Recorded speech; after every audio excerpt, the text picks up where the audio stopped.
सो नमस्ते to all of you. Rates of tax का MCQ कर रहे हैं। ये एमसीक्यू ऐसे हैं कि आपका पूरा रेट्स ऑफ टैक्स रिवाइज हो जाएगा। हर एक टॉपिक्स हमने, हर एक पॉइंट्स रेट्स ऑफ टैक्स के चैप्टर के हर एक सेक्शंस हमने यहाँ पर कवर किए हुए हैं। एमसीक्यू हमारे बनाए हुए हैं और बहुत अच्छे हैं। एक बार क्वेश्चन नंबर 1 देखिए, match the following. Tax under section 111A, बताइए क्या रेट है? जल्दी बताइए। A B C. Tax under section 111A, A B C D. D है क्या चीज? टैक्स अंडर सेक्शन 111A किसका रेट है? This is tax on short term capital gain. STD paid या नॉट पेड? एसटीडी पेड या not paid? Paid. तो ये आ गया short term capital gain, STD paid 15%। Tax under section 112A, बताइए कौन सा सेक्शन? सी आएगा। 10% फ्लैट है या कुछ इसमें लिमिट के बाद 10% है? लिमिट के बाद है। इन एक्सेस और ₹1 लाख। इसमें कितने एसेट्स के नाम लिखे हुए हैं? 112A में कितने एसेट्स के नाम लिखे हुए हैं? 2। कौन कौन से? कौन कौन से? इक्विटी शेयर्स और दूसरा इक्विटी ओरिएंटेड फंड। बहुत बढ़िया। और कुछ कंडीशंस भी है, बाद में करेंगे। टैक्स अंडर सेक्शन 112, बताइए रेट क्या है? 20%। क्या इसमें और कोई रेट भी है? 112 में क्या और कोई रेट भी लिखा हुआ है?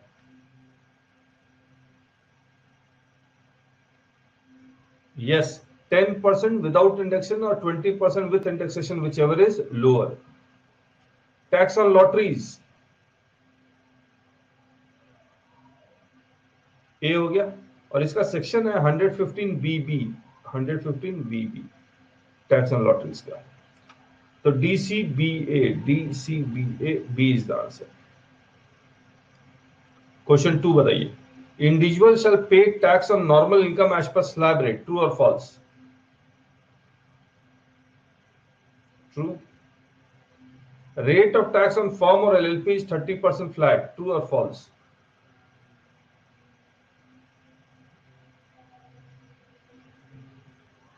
True.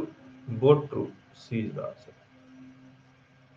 A domestic company whose turnover is up to 400 crore in financial year 1 shall pay tax at the rate of 25% in financial year 3, true or false?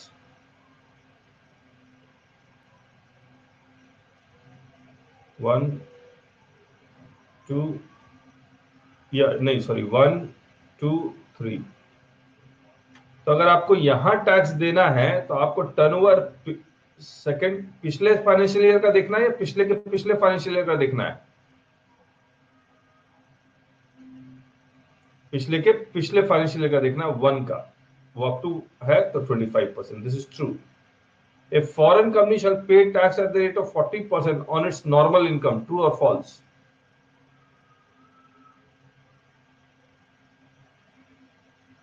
True. C is the answer. Rate of surcharge on income under section 112A is maximum 15%, true or false?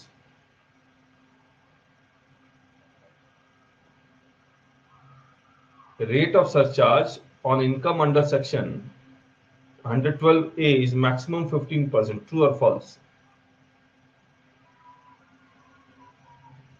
Rate of surcharge on tax on long term capital, इसको मैं ऐसे कर देता हूं, tax on long term capital gain under section 112 is maximum 15%. This is true. फिर rate of surcharge on, इसको भी वैसे करूंगा, tax on long term capital gain under section 112 is maximum 15%, true or false?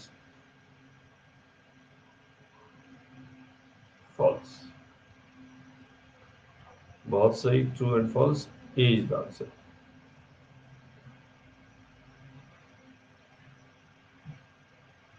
इसमें एक बात बताइए, अच्छा आगे आएगा ही, आगे आएगा ही।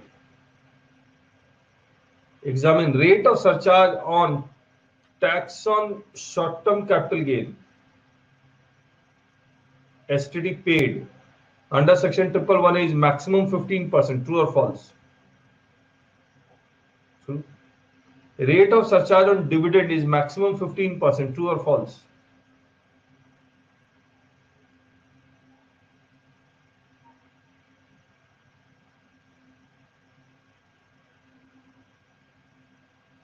नो सरचार्ज कैसे? इंडिविजुअल के केस में सरचार्ज तो 37% तक जाता है, लेकिन हमने बताया था 3 इनकम या 3 टैक्सेस, 100,111A वाले, 112A वाले और डिविडेंड वाले, उस पे मैक्सिमम सरचार्ज शेयर मार्केट के इनकम पे सरचार्ज मैक्सिमम कितना है? 15% है। याद है आपको? तो बोथ ट्रू। यहां बताइए, determine the rate of surcharge in case of mister x from the following information. 111A 20 lakh, 112A 30 lakh, dividend 10 lakh, other income 600 lakh, total है 660 लाख। बताइए सरचार्ज कितना लगेगा?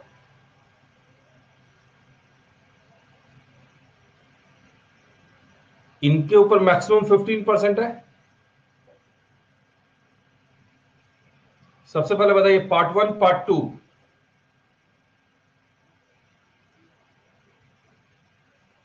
याद है आपको?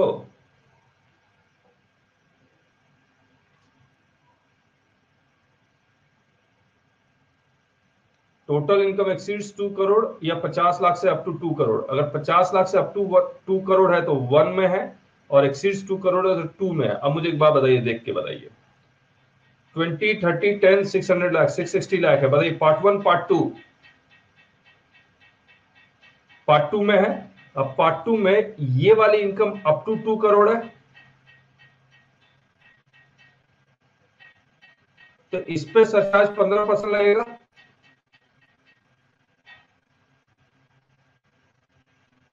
ये वाली इनकम 600 लाख है, ये एक्सीडिंग 5 करोड़ है, तो इस पर 37% लगेगा। हाँ या ना?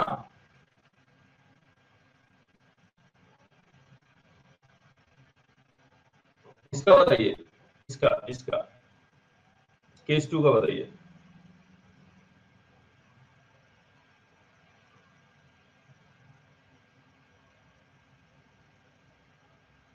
केस 2 को बताइए, पार्ट 1 पार्ट 2 की तरह सोचिए।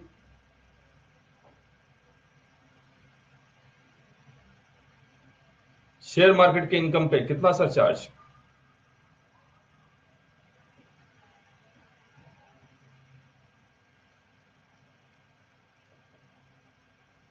ये 15% लगेगा,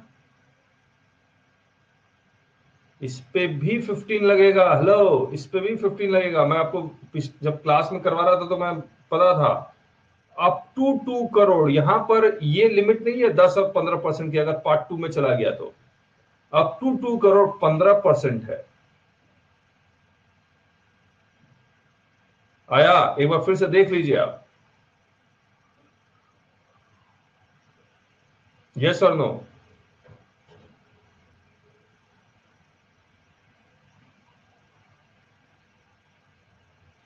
कोई बात नहीं, तो यहां भी 15-15। इसका बताइए, केस 3 बताइए, पार्ट 1 पार्ट 2।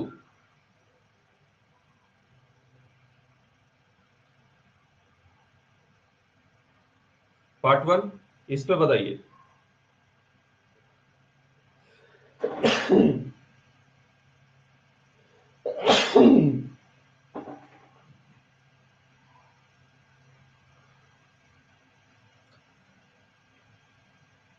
देखिए पार्ट 1 में आएगा 50 लाख और 1 करोड़ के बीच में है या नहीं है, तो 10% लगेगा।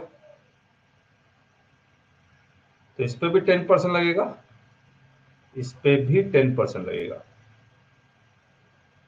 दोनों पे 10% लगेगा। सही बात है। अब देखिए 1537 यहां है, यहां है और यहां भी है। फिर ये 15 इन दोनों में है, और 10 ये यहां। तो A is the answer, yes और नो? क्वेश्चन 7 आते हैं। Rebate under section 87 is available to individual, true और फॉल्स?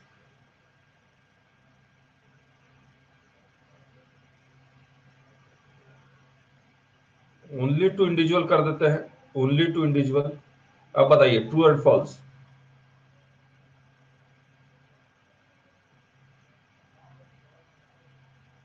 बताइए, या ओनली भी हटा देते हैं। Rebate under section 87 is available to individual, true और फॉल्स। ओनली हटा देते हैं, is available to individual, true और फॉल्स।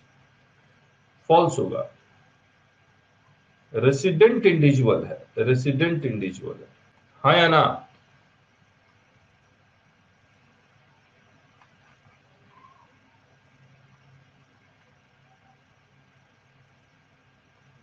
कहां गया रेसिडेंट इंडिविजुअल? मैक्स, हाँ नहीं आएंगे तो कैसे होगा? एमसीक्यू की खासियत ही यही होती है।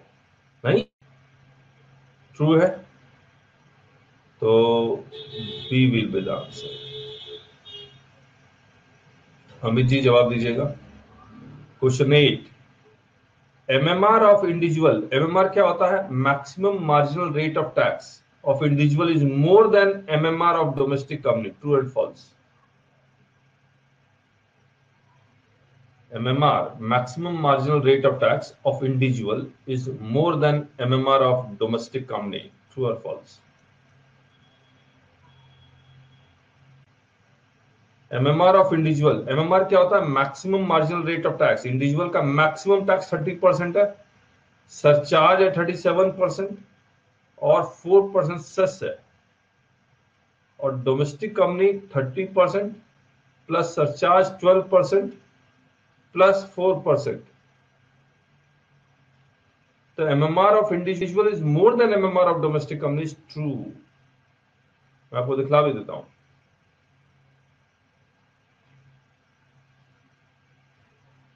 ये देखिए, इंडिविजुअल का 42.744% है, डोमेस्टिक कंपनी का 34.944% है।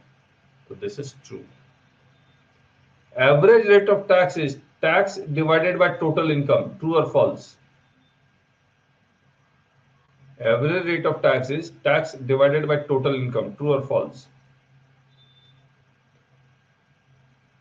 ये तो ट्रू है। आपको याद होगा हमने आपको बताया था कि अगर आपकी सैलरी की इनकम, हाउस प्रॉपर्टी की इनकम, डिविडेंड इनकम, ये सब मान लीजिए 1 लाख, 10 लाख, 10 लाख है और इस पर टोटल आ जाता है 21 लाख और इस पर टैक्स आता है मान लीजिए 1 लाख। तो 1 lakh divided by 21 lakh into 100 कर दूंगा तो एक परसेंटेज आ जाएगा। मान लीजिए वो परसेंटेज आ जाता है 10%। तो मुझे पता है सैलरी का, सैलरी में मुझे कितना टैक्स लिया गया? 10% ऑफ 1 लाख लिया गया। हाउस प्रॉपर्टी में 10 लाख का 10% लिया गया। डिविडेंड में 10 लाख का 10% लिया गया। तो ये इंपॉर्टेंट हो जाता है सरचार्ज कैलकुलेशन करने में डिविडेंड के लिए। अब आइए question 9, STT is payable if transaction is entered into recognized stock exchange of India, true and false?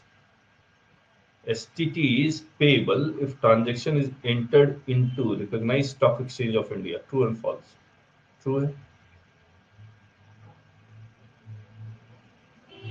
STT is payable on sale and purchase of bonds or debentures, true or false? False है। A is the answer. Where at least 65% of fund is invested in equity share, then that fund is called equity oriented fund, true or false? फिर से पढ़िए। Where at least 65% of fund is invested in equity share, then that fund is called equity oriented fund, true or false?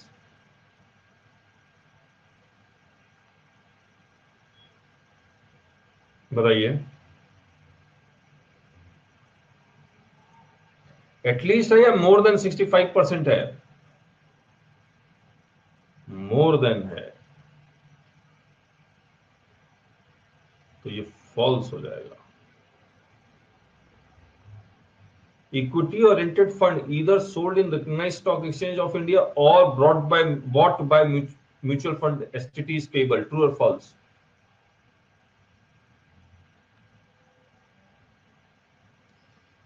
Equity oriented fund, ये तो true है ना Amit ji? Equity oriented fund या units of, इसको ऐसा करते हैं units of equity oriented fund लिखेंगे, units of equity oriented fund. या तो स्टॉक एक्सचेंज में ट्रेडेड होते हैं, स्टॉक एक्सचेंज में ट्रेडेड नहीं होते तो म्यूचुअल फंड खुद खरीदते हैं। तो ये ट्रू है, एसटीटी हर हालत में लगेगा, false true, B is the answer. Match the following. Long term capital gain arise हो रहा है by selling following capital asset.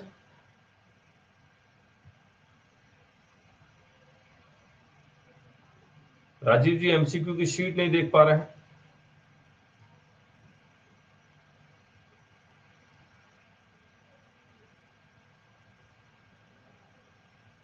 अब दिखाई दे रही है?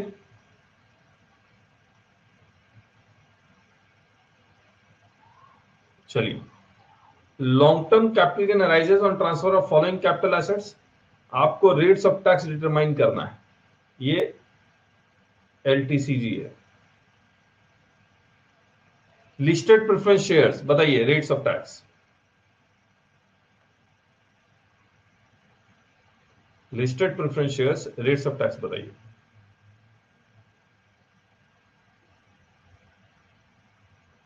बताइए,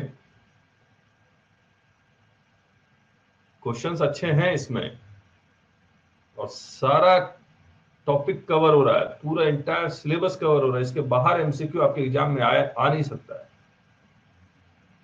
लिस्टेड प्रेफरेंस शेयर्स आप बताइए, यूं बताइए 100 लॉन्ग टर्म कैपिटल गेन है तो 112 या 112 ए, 10 और 20 विच एवर इज लोअर। बिल्कुल सही, सी आ जाएगा। सेक्शन कौन सा होगा? 112। लिस्टेड बॉन्ड्स और डिबेंचर्स, यहां भी सेक्शन लिखा नहीं हमने, अंडर सेक्शन 112 लिख देते हैं। लिस्टेड बॉन्ड्स और डिबेंचर्स बताइए।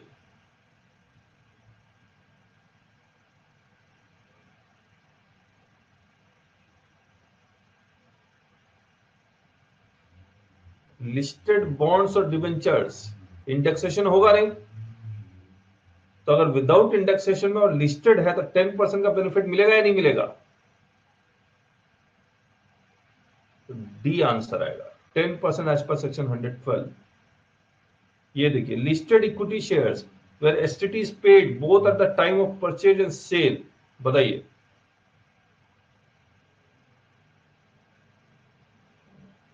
listed equity shares where STT is paid both at the time of purchase of equity shares and the sale of equity shares। कौन सा सेक्शन में जाएगा? ये बी आएगा। बहुत बढ़िया, सी डी बी। और अनलिस्टेड बॉन्ड्स ए आ जाएगा, C D C D C D, B is the answer. Please, अच्छा एक बात बताइए, ये आपने एमसीक्यू किया, आपको क्या लगता है आप ये एमसीक्यू कब कर पाएंगे? जब आपको समझ में आ गया, या फिर समझ में आने के बाद आपको याद रह गया तभी कर पाएंगे? बिना याद के आप इनकम टैक्स का कोई भी एक क्वेश्चन सॉल्व कर पाएंगे? आज हमने जब सुबह क्लास ली तो आपको समझ में तो आ ही गया था, लेकिन एमसीक्यू इसलिए सॉल्व नहीं हो पा रहे हैं क्योंकि आपने याद नहीं किया, आपने सिर्फ पढ़ा है। जैसे नर्सरी में एबीसीडी याद करता है, वैसे आपको लॉ याद करना पड़ेगा, तब जाके एमसीक्यू सॉल्व होगा। या कुछ भी होगा, इनकम टैक्स का प्रैक्टिकल प्रॉब्लम या थ्योरी, तभी पॉसिबल है सॉल्व होना जब आप इनकम टैक्स के प्रोविजंस या जीएसटी के प्रोविजंस को कंठस्थ याद करेंगे, नहीं तो बहुत मुश्किल है। मैं आपको शुरू से बता रहा हूं। Question 12, benefit of rebate under section 87A is available from tax on long term capital gain under section 112A, true or false? Benefit of rebate under section 87A is available from tax on long term capital gain under section 112A, true or false? बता दीजिए।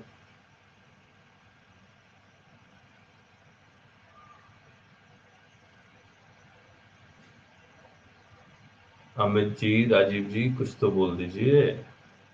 Rishabh, benefit of rebate under section 87A is available from tax on 87A का rebate याद रखिएगा हर तरह के taxes से मिलता है एक्सेप्ट 112A, तो ये फॉल्स है। surcharge on tax on long-term capital gain under section 112 cannot exceed 15%. True or false? Surcharge on tax on long-term capital gain under section 112 cannot exceed 15%. True or false? ये भी false है। बहुत बढ़िया। तो 112 में सरचार्ज 37% तक जा सकता है। इसमें हम मिस्टर एक्स लिख दूंगा, mister X resident in ritual, ताकि दोनों कवर हो जाएगा। Both falls. Determine cost of acquisition where STT is paid. Determine cost of acquisition where STT is paid both at the time of acquisition and transfer of equity shares. Date of acquisition of equity shares is 15 October 2018। Actual cost of acquisition दिया हुआ, fair market value दिया हुआ, sale consideration दिया हुआ। ये cost of acquisition बताइए क्या होगा?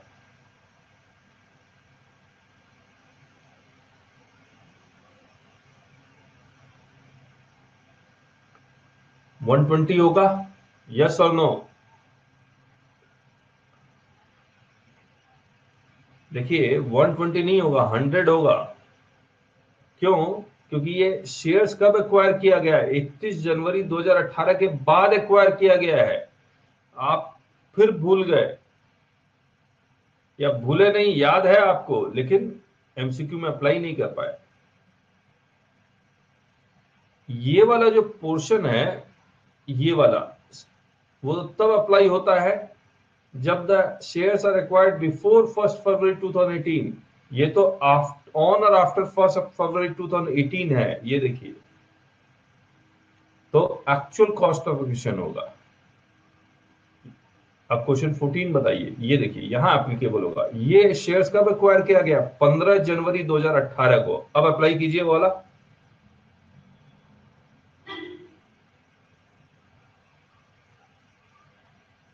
पंद्रह जनवरी 2018, 1 फरवरी 2018 से पहले है।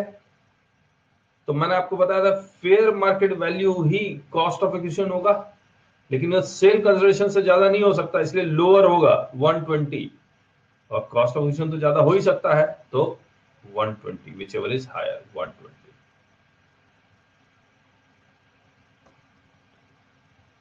120। होगा ना? 120 और 140 देखिए। 120 सेल करना, विच एवर इज लोअर फिर हायर है।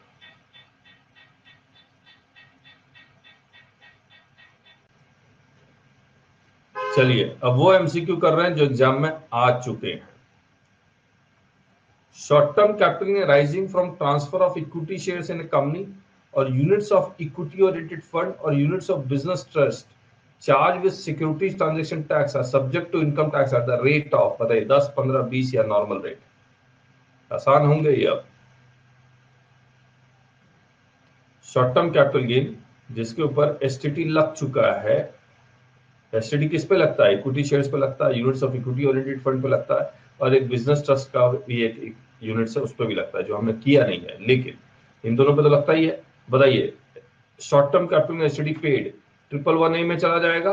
रेट क्या है 111A में? 15%। When shares of a listed company held for more than 36 months are transferred privately for 8 lakh with original cost of acquisition of 1 lakh,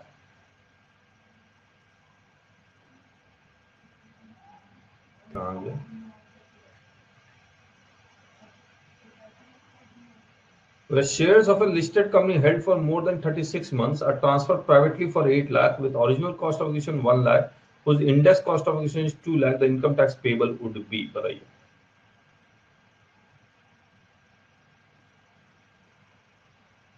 $112A या 112?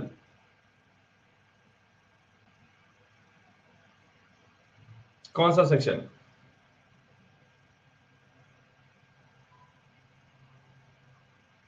बोल दीजिए।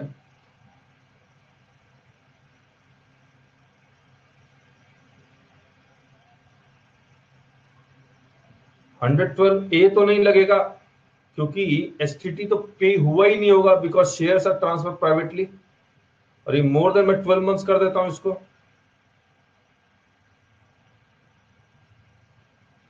तो 112A नहीं लगेगा। अब 112 में आते हैं। 112 के दो पार्ट बताए थे। लिस्टेड शेयर्स है तो 10 और 20 whichever is higher, sorry 10% without indexation, 20% with indexation, जो टैक्स कम आएगा वो आएगा, यस और नो। अब देखिए 8 लाख में से 1 लाख माइनस कर दीजिए, 8 लाख में से 2 लाख माइनस कर दीजिए, ये आएगा 7 लाख और ये आएगा 6 लाख। इस पे 70,000 आएगा और इस पे 1,20,000 आएगा। सही बात है या नहीं है?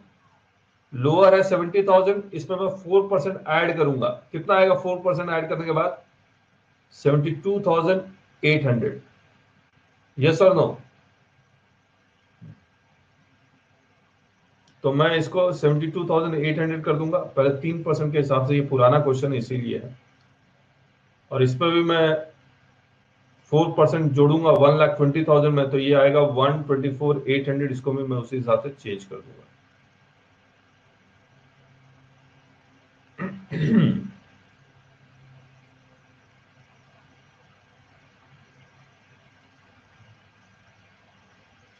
इसमें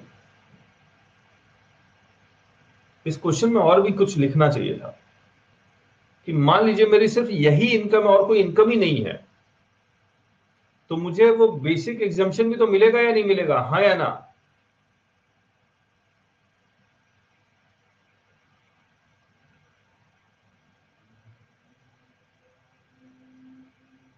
यस और नो? तो बेसिक एग्जाम्पशन अगर मिलता है तो मैं 7 लाख माइनस 2.5 लाख, यह आएगा 4.5 लाख। सही बात है? इसका मैं 10% निकालता हूं तो ये आएगा 45,000। फिर इसमें मैं 4% जोड़ता हूं तो वो टैक्स ये वाले के ऑप्शन में डाल दूंगा। अब इस क्वेश्चन को थोड़ा सा मैं चेंज कर दूंगा, his other income will be is more than basic exemption. अगर मैं ऐसा लिख देता हूं तो B will be the answer. सही बात है या नहीं है? तो इसको मैं ठीक करूंगा। चलिए, Arjun has a salary income of 460. He also received interest of 18,000 on his fixed deposit after deducting TDS at the rate of 10% and 2,000 on his saving account with SBI. He deposited 50,000 in his PPF account. The net income tax liability of Arjun is. इसको मैं solve करता हूं। देखिए 4,60,000 is your salary. He also received an interest of 18,000 on his fixed deposit, 10%. So interest on fixed deposit including TDS is 20,000.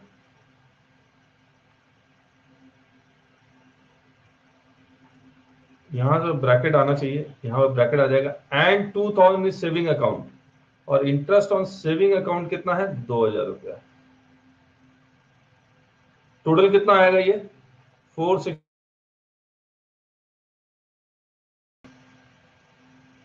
अब इसमें ये 2,080 TTA का deduction मिल जाएगा और 50,000 ATC का डिडक्शन मिल जाएगा। तो मैं 52,000 डायरेक्ट माइनस कर देता हूं। 8 में से 5 गया 3, ये 4,30,000 आएगा।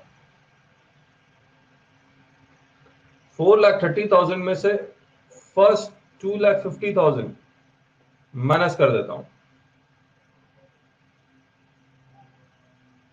कितना आएगा ये? 0, 13 में से 5 गया 8, 1,80,000। इसका मैं 5% निकालता हूं तो 9,000 आएगा। इसमें 87A का रिबेट मिलेगा या नहीं मिलेगा? 87A का रिबेट, यस और नो?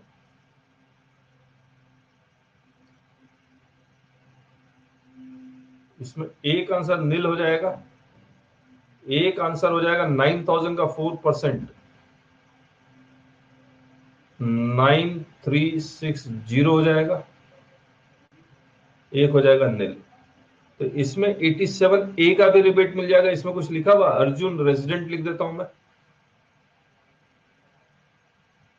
तो 87A का रिबेट मिलने के बाद इसका आंसर नील हो जाएगा। तो मैं डी आंसर कर देता हूं। चलिए क्वेश्चन 4 प्लीज जवाब दे दीजिए। When an individual non-resident has total income exceeding 50 lakh and up to 1 crore कर दूंगा मैं, the amount of surcharge payable on income tax would be 10%। तो जो सरचार्ज का रेट है वो रेजिडेंट नॉन रेजिडेंट के ऊपर डिपेंड नहीं करता है, टोटल इनकम के ऊपर डिपेंड करता है, तो वो 10% आएगा। यहां the maximum marginal rate of tax applicable for individual tax payer having total income of 1.5 crore including surcharge health education cess will be, ये कैसे कैलकुलेट होगा? 30%, 1.5 करोड़ पे 15% सरचार्ज लगेगा प्लस 4%, कितना आएगा जरा कैलकुलेट करके बताएंगे आप मुझे, कितना आएगा कैलकुलेट करके बता दीजिए।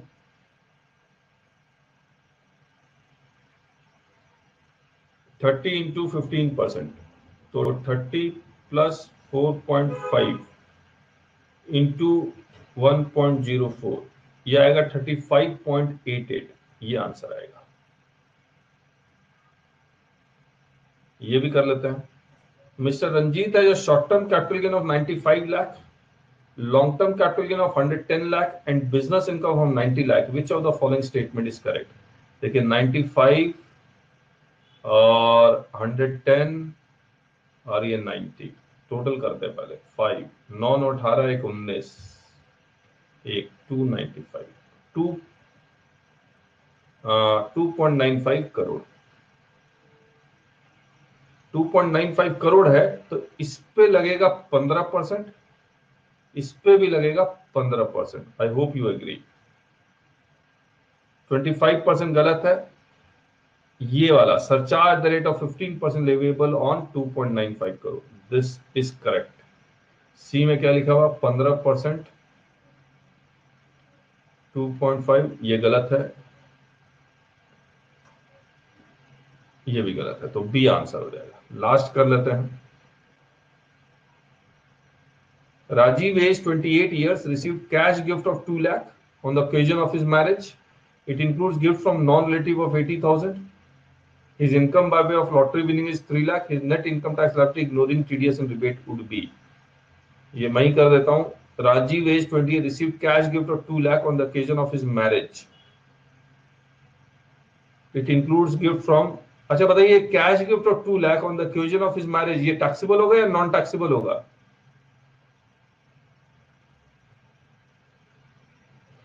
मैरिज में मिला है, चाहे रिलेटिव से मिले या नॉन रिलेटिव से मिले, ये नॉट टैक्सेबल है। सिर्फ बचा 3 लाख। 3 लाख का मैं 30% निकालूंगा 90,000, इस पे 4% से जोड़ूंगा तो ये आएगा 3600, 93,600 विल बी द आंसर। ठीक है,